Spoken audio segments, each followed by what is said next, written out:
Ayan, unbox muna natin itong mga to. Huwag kang malikot dyan. So, ito guys yung sinasabi ko sa inyo, dextrose powder. May isa pang klase nito. Lagi kaming bumibili nito para kung sakali na merong magsuka-suka, merong kung ano-ano man, inilalagay ko to sa inumin. Or tulad ngayon, mainit ang panahon, nilalagyan ko yung inumin nila nito para iwas dehydration. Yan. Ayan si Chokong makulit. So, ayan. Ito yung kanilang dog food. Ito yung kanilang mga dental sticks. Yan. So, ayan. 6 ito. 6. Nakuha ko na yung iba. Kinigay ko na sa kanya kagabi. Yung mga iba, kinain nila.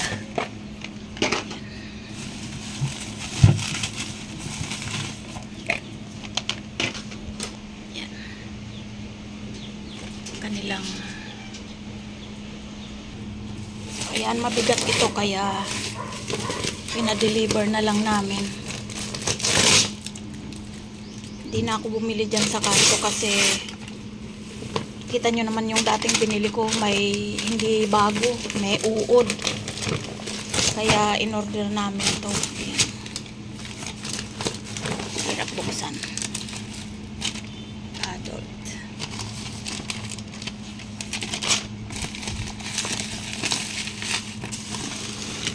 To guys, pagkain ng aso.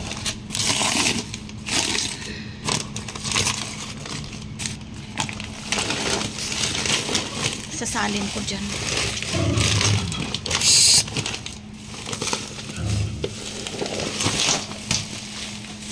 So ayan, 7 kilo ito, holistic.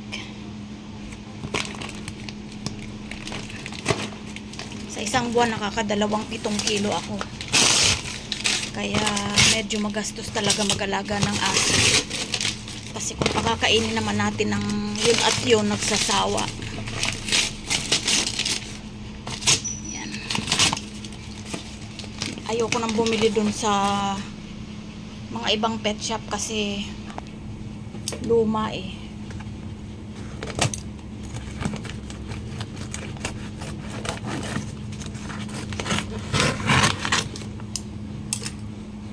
O, diba? Siopaw, ganda. Yan. Ganyan ang maganda, oh. Bagong-bago. Sasalin ko ito dito. Parang ayoko nang tanggalin dyan, eh. Kasi, bawal kasi itong mabasa, guys. O kaya, madapuan ng langaw. Kasi talagang magkakaroon yan ng mga uod-uod. Kaya ayoko nang bumili dyan sa dulo ng mga pet supply dyan kasi may luma siguro or baka nadadapuan ng langaw, kinakainan ng kung ano-anong mga dumadaang hayop kasi nga diba yung mga nakikita nating display pag hindi sa mall ay nakabuyang-yang lang. So kaya ito na, nag-order na lang kami. Ayan, malinis, bago. Kasi kung hindi, ay nako, kawawa ang mga aso, uuurin. So, isasalin ko ito dito sa aking lagayan. Ayan.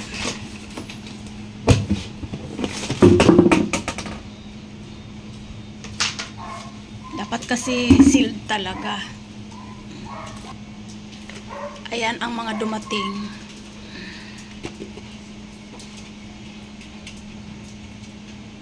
Yung dalawa, ayun, oh. Choco! Shh! Naaway na naman niya. Hindi aso yan si Kisame, ha? Hindi yan aso. Naaway mo eh. Gusto niya kasing asawahin. Inhit si Choco ngayon kaya walang ganang kumain. Ayan. Ayun si Itim. O, ayan. O, kumain kayo doon. Ayan, kumain kayo. Busog. O, huwag niyong dumihan yan. So, ayan. Ang mga makukulit. Bago kayo pumasok, magwiwi kayo. Nagising na naman kayo para kayong mga ano ha. Makalat. Pao. King. Choco, bati kayo ni Chopao. Bati kayo magkadikit ulo nyo. Chopao. Oh, ayan, tatalon mo. Ayan, lumayas na. Choco, bakit ganyan paggabi? Nakakatakot yung eyes mo ha? Parang holen. Tiyanak ka ba? Choco, tiyanak ba ikaw? Tiyanak!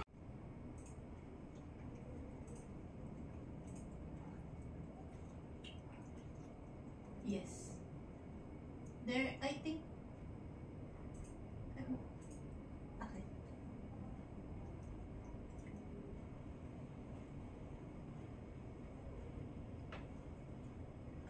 Yep, I can see it.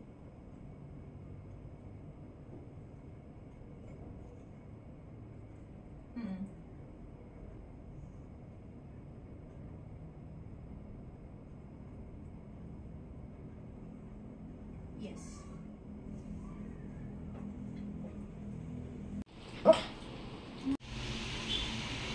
Di mo naman hinihimay sinisira mo Ikaw talaga siopaw. Ikaw na maghimay. Ikaw na maghimay. Nakakainis na. Kulit Naghihimay ako ng malunggay Ang kulit mo. Wag mo kasi, wag ka dyan. Dali mo dun sa baba.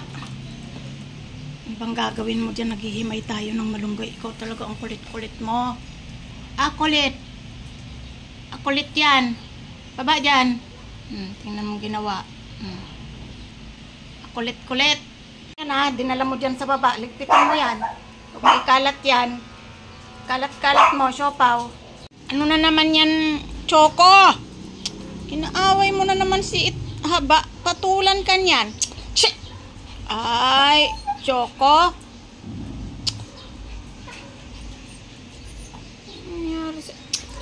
Iniiyakan niya pa si...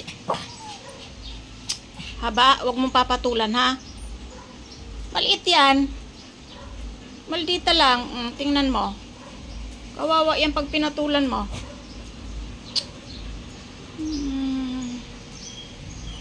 Nagmamaldita na naman to. May sapak ka na naman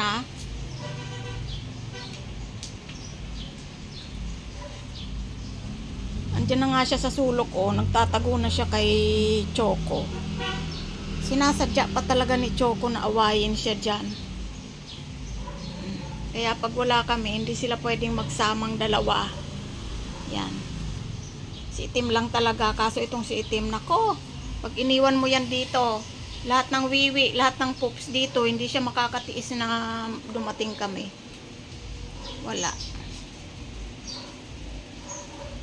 Kaya ayan, pag may aso guys, talagang ang pasensya mo dapat ay laksa-laksa. Dahil parang mga babies yan na 5 taon, pababa ang mga attitude. May mga ugali na iba-iba. Kumbaga sa bata pa, kahit na matanda na, immature pa din.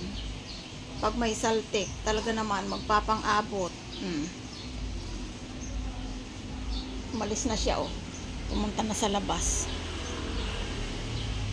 Hindi ko mawari kung inhit yan si Choco kasi palagi mainit ang ulo. Nanlulusob lagi ng mga kapatid. Si Haba pa naman, napipiko na sa kanya, tsaka si Clover. Lalo na tong si Punggok, hindi sanay nang hinaharot. Tahimik lang siyang mag-isa. Hindi katulad ni Itim, lagi talaga silang magkasama ni Choco, kaya napagpapasensyahan niya. Isa pa, kapon na yan si Itim Yan ang kagandahan guys, pag kapon ang lalaking aso. Parang ang bait-bait niya. Kahit na inaaway siya ni Choco, hindi niya pinapatulan. Tumatabi na lang siya. Mukhang kawawa. Ito kasing mga babae, yung mga yan, hindi pa yan kapon. Yan. Medyo pricey kasi magpakapon sa private guys. Kaya si Axel lang at saka si Itim ang napakapon namin. Kaso nga lang, namatay na si Axel. Kaya si Itim na lang ang natira. So, itong lalaki kong, ay, itong mga babaeng aso, itong nanay nila, oh, si Clover, hindi pa yan kapon. Tsaka itong si Punggok, yan. Tsaka itong si Haba, hindi pa yan kapon. Medyo nahirapan kasi ako mag-alaga ng kapon, guys, kasi parang hindi pa sila masyadong makalakad, mga 1 linggo. Tapos mag-aalala ka pa kung baka may infection. Si Axel kasi nagka-infection yung kanyang balls. Medyo nangamatis, kaya ang hirap alagaan. Itong si Itim, parang wala lang, parang nagbiro lang. Siguro talaga dapat kapag ang aso ay ipapakapon mo.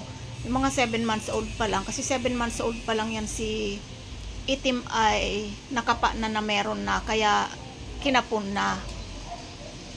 Itong si Axel ay medyo 4 years old na nung nakapon yata yun. 4 na taon na siya, kaya medyo hindi na siya, medyo nangamatis yung balls niya. Ah! Ano ba yan? Ba't mo pinapatulan si Choco? Huwag mo nang uulitin yun, ha? Huwag mo nang uulitin yun.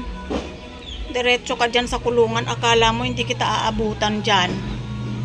Pati tuloy si Clover natakot. Dyan lang kayo. Hindi kayo dapat nagsasama-sama. Nagulat pa ako eh.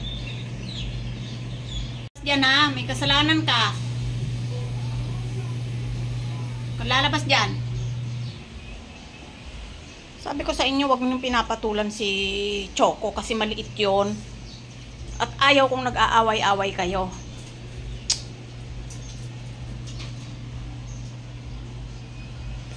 Ha, Itim? Bantayan mo si Choco. Huwag mong ipapaaway dyan sa mga kapatid mo.